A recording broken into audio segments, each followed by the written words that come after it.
Okay, Arsenal 2, Brighton 0 in the Carabao Cup. Alright, I had some sort of expectations going into this game because I didn't know what type of 11 McCarthy would field. I mean, as everyone knows, exactly 3 seasons ago, Brighton knocked us out of the Carabao Cup. Okay, I was there to witness it. Alright, Toma, Curler, past Carl Hyde, I was there to witness it. Alright, I didn't want anything of that sort happening again today. But then again, just before I got to the ground and I saw the lineup, I saw Kepa start and I was like, oh dear, oh dear. Alright, Hincapie, who I'd never seen him play before. I didn't really watch the Crystal Palace game beforehand. Muscara, I was happy with him. It was scary. I'm finding out Ben White. I was surprised he was even in the starting 11, do you know what I'm saying? And then a midfield of Marino, Norgard and Ethan Manero on the right hand side. That I was happy with. Alright, before we get on to their performances, we're going to talk about the attack. Alright, someone who I'd never heard of before, Andre, really young player, I think he's like 17 or something. Alright, was the striker.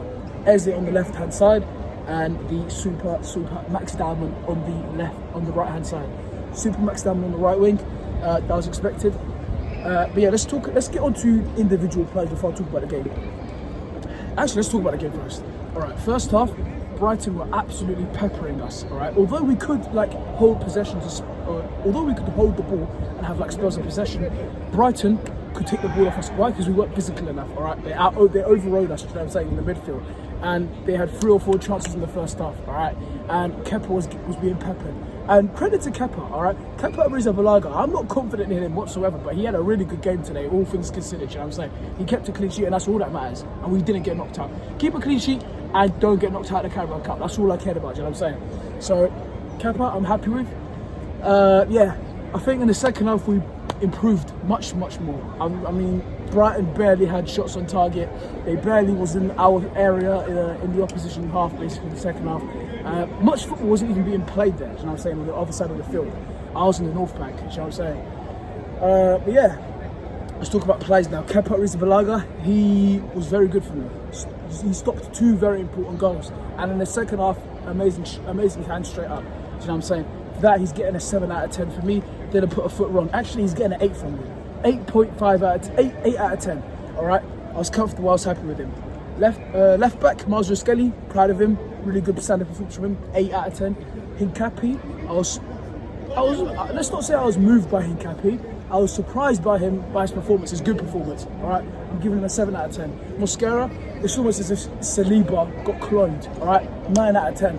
All right, unbelievable. In the first half, wow, what a player. The defensive play is a joke for Muscara. I mean, yeah, I keep saying Maraska sometimes. It's a Muscara, unbelievable bargain.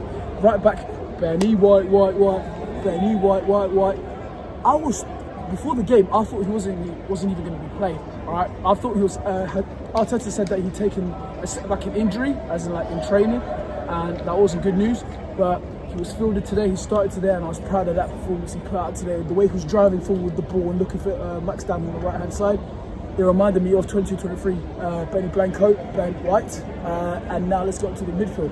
Norgard didn't really have much to do. You know what I'm saying, I didn't really pick up on his performances. I could get 6 out of 10. All right, he didn't do anything stupid.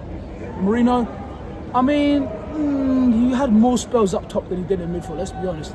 7 out of 10 from him. Didn't do anything wrong. I really liked his La Pausa that he done in the first half, in our own half. And Ethan Ranieri, optimistic. I like that, but I thought, you want to make things happen. Do you know what I'm saying? Go on, boy. That's what I'm shouting in the crowd. I like Ethan Ranieri, all right? Do you know what I'm saying? He's one of our own. He's one of our own. Ethan Ranieri, he's one of our own. Do you know what I'm saying? And from that, from me, he's getting a 8 out of 10. Based off if you put in effort and I see that, that's good enough for me. If I can see you're trying on the field, that's good enough for me. So Ethan Ranieri, number 22, my number 22, my 18-year-old youngster, he's getting a 8.5 out of 10 from me. And let's go on to his little mate, Max Diamond on the right-hand side. This was I think he's the youngest Arsenal player to ever start for the club. 15 years old and something days, do you know what I'm saying? All right. Red Army, the chart in the background. Yeah, I think AFTV are getting started. I better head down quick. Max Diamond, superb, absolutely cooking this man. I love to see that. I can't wait to see much more from him in the next round of the Carabao Cup. This is 100% going to start. For me, he's getting an 8.5 out of 10. he withheld himself, as in like when it came to like shoulder to shoulder challenge and stuff like that. I think he was really good in the duels. I'm proud of that. He could, in the second half, he dribbled past 2 players, unbelievable sight. Really silky dribbling from Max Diamond. He always wants to make things happen, just like Ethan Nwaneri. And the striker Andre didn't really have an impact in the first half. I'll be honest with you. Second half, he really picked up. He really got into the game a little bit there. Nice link up play in the middle. Didn't really have a shot. Do you know what I'm saying? He's his first ever start for the club. No one knew who he was. Do you know what I'm saying? 7 out of 10. It's his first start. He didn't do anything wrong. He didn't do anything stupid. Do you know what I'm saying? Nothing that I can criticise him about. Well, I can, but he's young and it's his first game. I'm not going to do that, all right? He's my youngster. And then Eze on the left-hand side. I'm really upset at the fact that Eze is not scoring. Right, he's only got 2 goals for the club, and it was against Crystal Palace in the league earlier on, and Port Vale. All right, come on, brother. We're in November in a couple of days. All right. I know you're adjusting to this Arteta system, but you are one of our marquee signings, you know what I'm saying? And I'm expecting a lot from you in these coming winter months, do you know what I'm saying? And then let's get on to who came onto the pitch. I think the only player who I can talk about is none other than Bukayo Saka, a game changer for us.